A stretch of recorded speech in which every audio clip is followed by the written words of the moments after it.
After the hatch was closed, the darkness filled with whispers. Will it hurt? Bodies tossed and turned beneath the blankets. The sea rose and fell. The damp air stifled. At night, we dreamed of our husbands. We dreamed of new wooden sandals and endless bolts of indigo silk, and of living, one day, in a house with a chimney. We dreamed we were lovely and tall. We dreamed we were back in the rice paddies, which we had so desperately wanted to escape. The rice paddy dreams were always nightmares. We dreamed of our older and prettier sisters who had been sold to the geisha houses by our fathers so that the rest of us might eat. And when we woke, we were gasping for air. For a second, I thought I was her.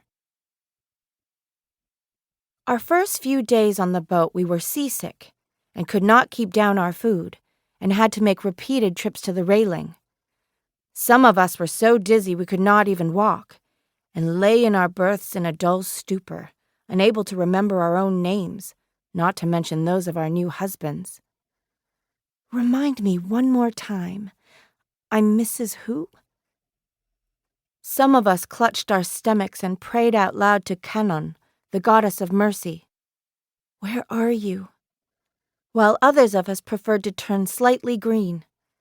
And often, in the middle of the night, we were jolted awake by a violent swell, and for a brief moment we had no idea where we were, or why our beds would not stop moving, or why our hearts were pounding with such dread. Earthquake was the first thought that usually came to our minds. We reached out for our mothers then, in whose arms we had slept until the morning we left home. Were they sleeping now? Were they dreaming? Were they thinking of us night and day?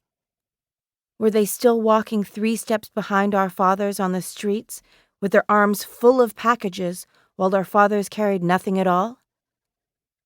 Were they secretly envious of us for sailing away? Didn't I give you everything? Had they remembered to air out our old kimonos? Had they remembered to feed the cats? Had they made sure to tell us everything we needed to know? Hold your teacup with both hands, stay out of the sun, never say more than you have to. Most of us on the boat were accomplished, and were sure we would make good wives. We knew how to cook and sew. We knew how to serve tea and arrange flowers, and sit quietly on our flat, wide feet for hours, saying absolutely nothing of substance at all. A girl must blend into a room. She must be present without appearing to exist.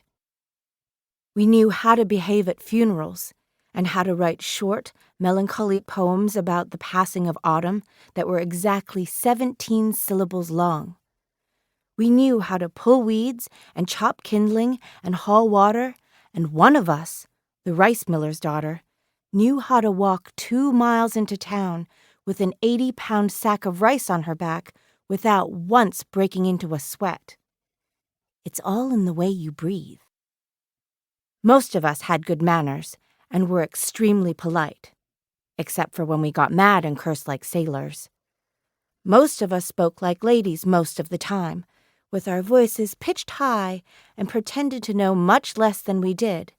And whenever we walked past the deckhands, we made sure to take small, mincing steps with our toes turned properly in. Because how many times had our mothers told us, "Walk like the city, not like the farm." On the boat, we crowded into each other's bunks every night and stayed up for hours, discussing the unknown continent ahead of us. The people there were said to eat nothing but meat, and their bodies were covered with hair. We were mostly Buddhist and did not eat meat, and only had hair in the appropriate places. The trees were enormous, the plains were vast, the women were loud and tall, a full head taller, we had heard, than the tallest of our men. The language was 10 times as difficult as our own, and the customs were unfathomably strange. Books were read from back to front, and soap was used in the bath. Noses were blown on dirty cloths that were stuffed.